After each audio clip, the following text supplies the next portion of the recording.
Konnichiwa lads, today I'm going to be telling you who Thanatos is as a Greek god and how he has been translated into the game Hades. Now obviously, if you're a Marvel fanboy and you're a fan of the offspring of Dwayne Johnson and a fucking aubergine, you'll already know of a Thanatos. Now that version takes inspiration from our resident heartthrob, airhead, and the personification of an angry cat. So there are several versions of Thanatos within the ancient writings. We have the Orphic version, the Homeric, and we have Hesiod's version. Now I'm going to be amalgamating all of them to an extent to explain his mythos without boring you with the details. One thing most of the ancient poets did agree on was that he was a terrible being. Although Euripides and Homer did not suggest that he was a divine being, in the way that Orpheus and Hesiod did. This is due to the fact that, much like chaos, he was an essential and necessary concept within reality. So, to an extent, he was not a god that defined his role, rather he was a god defined by his role. Thanatos is either an aspect of Nyx's spirit when it was shattered, or the result of Nyx and Erebus getting jiggy with it.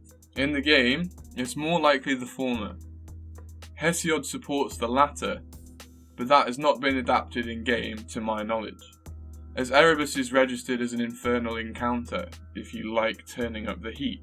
So Thanatos is considered to have been the god of non-violent death, with Ceres being the god of violent death. Thanatos was a duty-bound being, almost to the point of lacking a personality or psychological failings, like most of the other Hellenic gods. His very presence was said by Orpheus to reduce the life of those around him. He was feared by mortals and gods alike, because of his tireless devotion to his role and what he embodied. In one of the most emo status updates that you could ever put out on Facebook to praise death, Orpheus wrote, "Hear me, O death, whose empire unconfined extends to mortal tribes of every kind.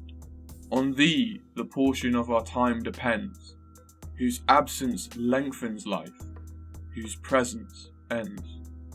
I'll put the full verse in the description below for your perusal, if you're more interested in that than my terrible rendition. In addition, our resident heartthrob Thanatos may also be a very good sexuality test for you, a bit like Brokeback Mountain was. We'll catch up later. Now Thanatos appears in our boy Sisyphus' myth. He appears in the Heracles myth, and he also appears in the Iliad. He was often depicted as a bearded and gentle old man. That's due to his association with a peaceful death. Obviously, in-game he's depicted as a handsome young man, because I don't think most of you would want to fuck an old guy. I don't know though. Different strokes for different folks, I suppose. Occasionally, Hermes would be requested to assist in the shepherding of souls, with some recent scholars suggesting that they were originally the same god, but divulged into separate beings over time, as Hellenic worship diversified. In the mythology, as well as in-game, he is known to carry a butterfly. This is incredibly interesting, because the word butterfly in ancient Greek could also be interpreted as soul, hence why he gives you a butterfly pendant upon your first gift of nectar to him. It's also why we have the butterfly enemy type in Elysium. It's a wonderful interpretation of the mythology made reality in-game, and it's one of the reasons I really love this game. In-game, Thanatos has been adapted as a diligent, work-orientated character. His devotion to his work helps to explain his emotional coldness, and this is definitely in keeping with this background in mythology.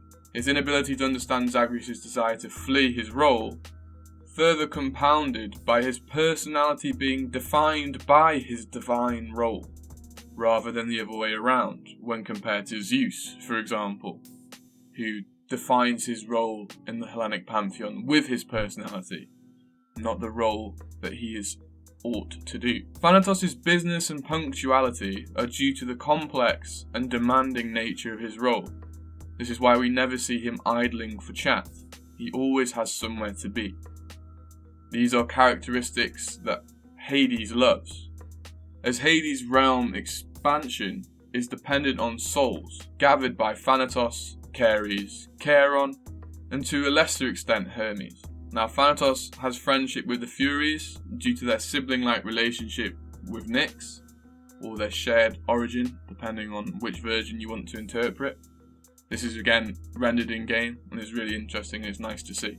Now, whilst in game, Thanatos is suggested to be a decent combatant. Obviously, he nukes quite a lot of enemies with a big AoE or single target nuke. In Mythology, this was not the case, and that's probably demonstrated by the fact that Thanatos doesn't actually help me clear encounters. He's always really, really bad.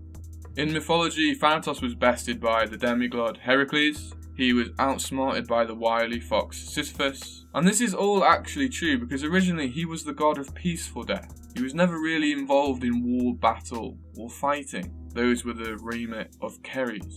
Now, Thanatos is often said to be busy collecting souls due to the wars above in game, and in terms of the mythos, expanding on the previous point, he shouldn't actually be involved in this at all. His sibling Keres should be the one shepherding souls slain in battle. For the most part, I love the Thanatos we have in game. He has, to a large extent, been faithfully adapted from the ancient writings of Homer, Hesiod, and Orpheus. Obviously, as I always say, we have a lot of damn fanfics with regards to ancient writings, and there are lots of Latin and Greek writers that have their own interpretations and versions depending on what they're trying to say. As ever, it's a case of picking which ancient writer you like and referring to their version. As ever guys, smash that motherfucking like button, subscribe, and let me know which character you want me to do next below. Ta-ra lads.